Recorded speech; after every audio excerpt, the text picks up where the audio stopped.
محترم سامعین، نماز با جماعت کے لیے صف باندھنا یہ واجب ہے، جس کے لیے کوئی امتیاز نہیں برتا جاتا، خواہ کوئی امیر ہو یا غریب ہو، گورا ہو، کالا ہو، عرابی ہو، اجمی ہو، سب بلا تفریق کاندھے سے کاندھا ملا کر ایک ہی صف میں کھڑے ہو جاتے ہیں۔ یہ شان اور مقام پیارے آقا صلی اللہ علیہ وسلم کے صدقے صرف امت محمدیہ صلی اللہ علیہ وسلم کو حاصل ہے، تو صفوں میں نماز پڑھنا صرف امت محمدیہ صلی اللہ علیہ وسلم کا خاصہ ہے۔ امام صاحب سے آگے درمیان میں مصلی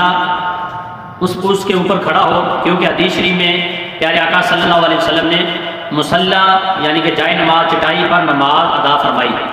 اور مقتدی صفیں باندھتے وقت یہ خیال رکھیں امام کو درمیان میں رکھیں اور پھر امام کے پیچھے سے صف کھڑا ہونا شروع کیا جائے۔ پیارے آقا صلی اللہ علیہ وسلم نے فرمایا، میرے یعنی امام کے نزدیک وہ کھڑا ہو جو زیادہ عمر والا، عقل والا،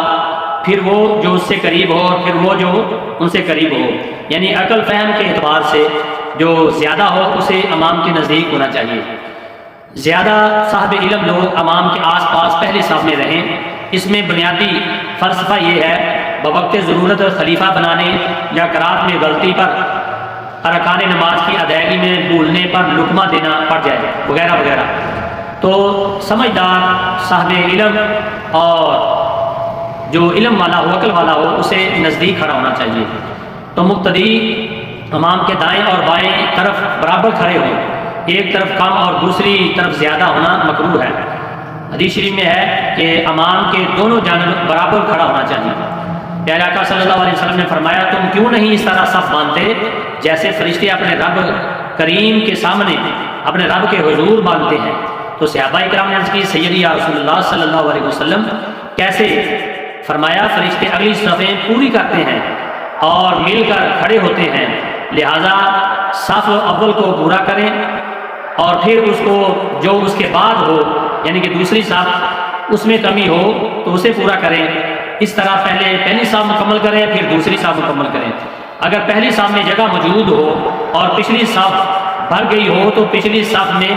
کھڑا ہونا مکروہ تحریمی ہے، لہذا دوسری صف سے پیچھے کھڑے لوگ دوسری صف کو چیر کر آگے آئیں اور پہلی صف میں موجود خالی جگہ پر کریں۔ اس صورت میں صف چیرنا قار ثواب ہے اور دوسری صف والوں کا قصور ہے کہ انہوں نے اپنا حق خود ہی طلب کیا اور فضیلت کی جگہ کو چھوڑ دیا۔ حدیث شریف میں آتا ہے، پیارے آقا صلی اللہ علیہ وسلم نے فرمایا، آگے بڑھو، تم میری ابتدا کرو اور تمہارے بعد والے تمہاری ابتدا کریں۔ قومیں پیچھے رہتی رہیں گی حتیٰ کہ اللہ تبارک و تعالیٰ بھی انہیں پیچھے ڈال دیتا ہے۔ اور پھر صحن میں جگہ ہو تو چھت پر کھڑا ہونا مکروہ ہے۔ اس طرح اگلی صف میں جگہ ہو تو پچھلی صف میں کھڑا ہونا منع ہے۔ اگر مردوں کے علاوہ ہجرے خواتین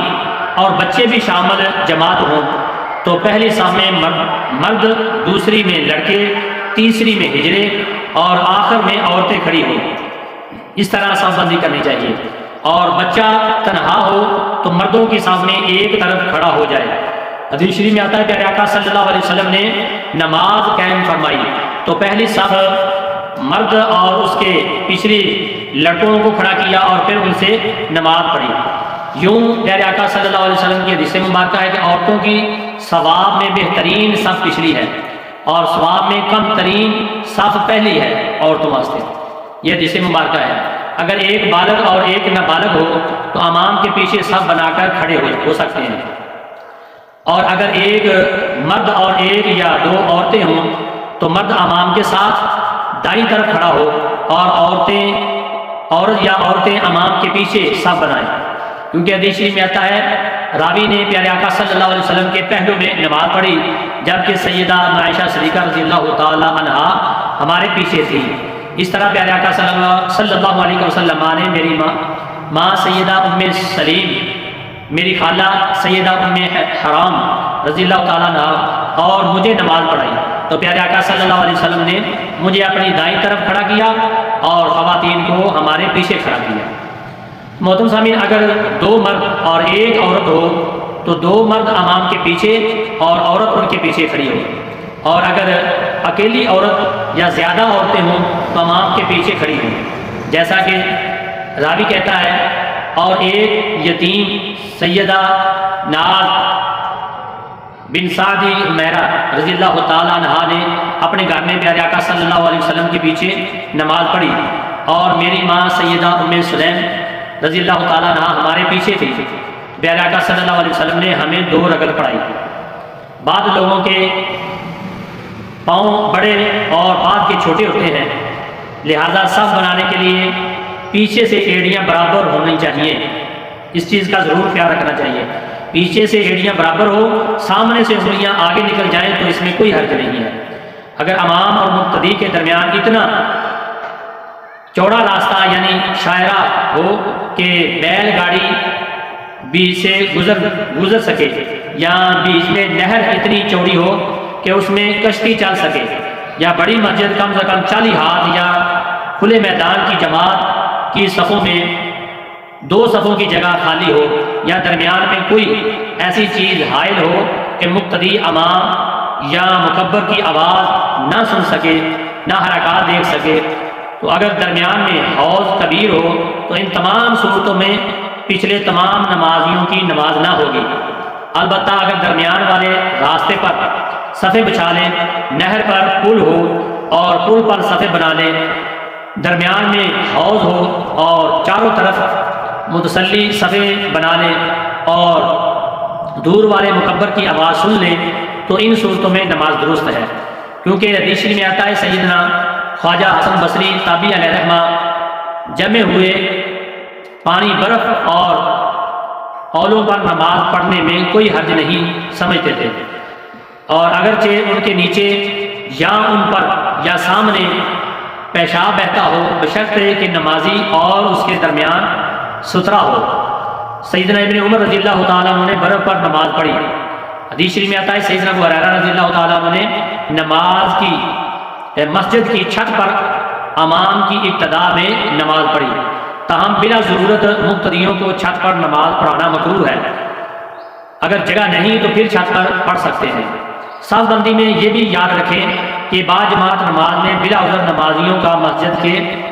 دروں میں کھڑا ہونا منع ہے اور مکروہ ہے، کیونکہ حدیث مبارکہ ہے، فرمایا کہ ہم پیارے آقا صلی اللہ علیہ وسلم کے زمانہ میں دروں میں جو کھڑکیاں ہوتی ہیں، درے ہوتے ہیں، دروں میں کھڑا ہونے سے بچتے تھے، اور ہم پیچھے ہٹ کر پھر نماز پڑھتے تھے۔ تاہم اگر جمعہ المبارک یا عید مبارک کے اجتماع کی وجہ سے جگہ کی تنگی کی بنا پر دروں میں کھڑا ہونا پڑے تو بلا کراہت یہ جائز ہے۔ اگر امام اور مقتدیوں کے درمیان اس قدر اونچی دیوار ہو کہ اس پر سے گزر کر آگے جانا مشکل ہو تو دیوار سے پچھلے لوگوں کی نماز درست نہیں، اور اگر دیوار چھوٹی ہو یا دیوار میں راستہ ہو تو یہ درست ہے۔ مسجد کے پڑوس میں رہنے والے اپنے گھر میں امام کی اقتدا کر سکتے ہیں، بشرطے کہ درمیان میں کوئی راستہ وغیرہ نہ ہو، اور اگر راستہ ہو اور صفوں سے پر ہو گیا ہو تو بھی درست ہے۔ اگر جگہ بہت تنگ ہو تو امام مقتدیوں کے پیچھے میں یا امام مقتدیوں کے بیچ میں کھڑا ہو سکتا ہے۔ اس کے جواز میں عنوان بیماری کی نماز کے تحت دیے گئے ہیں، تو وہ حدیث پاک ہے کہ جب پیارے آقا صلی اللہ علیہ وسلم نے علالت کی بنا پر سیدنا ابوبکر صدیق رضی اللہ تعالیٰ عنہ کے پہلو میں نماز ادا فرمائی۔ اس صورت میں امام اپنے پاؤں مقتدیوں سے آگے رکھے، جیسا کہ 2 افراد کی جماعت میں کیا جاتا ہے۔ محترم سامعین، پیارے آقا صلی اللہ علیہ وسلم نے نماز میں آپ نے فرمایا کہ مسجد کو بچوں اور پاگلوں اور خرید و فروخت اور شر یعنی کہ جھگڑا اور آواز بلند کرنے اور حدود قائم کرنے اور تلوار کھینچنے والوں سے بچاؤ، یعنی کہ لڑائی کرنے والوں سے مسجد کو بچانا چاہیے۔ پھر سماعت فرمائیں، بچوں کو، پاگلوں کو، خرید و فروخت کرنے والوں کو، جھگڑا کرنے والوں کو، آواز بلند کرنے والوں کو اور تلوار کھینچنے یعنی کہ لڑائی کرنے والوں سے بچاؤ مسجد کو، یعنی کہ ایسا کوئی بندہ ہو تو اس سے منع کرنا چاہیے، اگر نہ منع ہو تو مسجد میں داخلہ منع ہے ایسے بندوں کا۔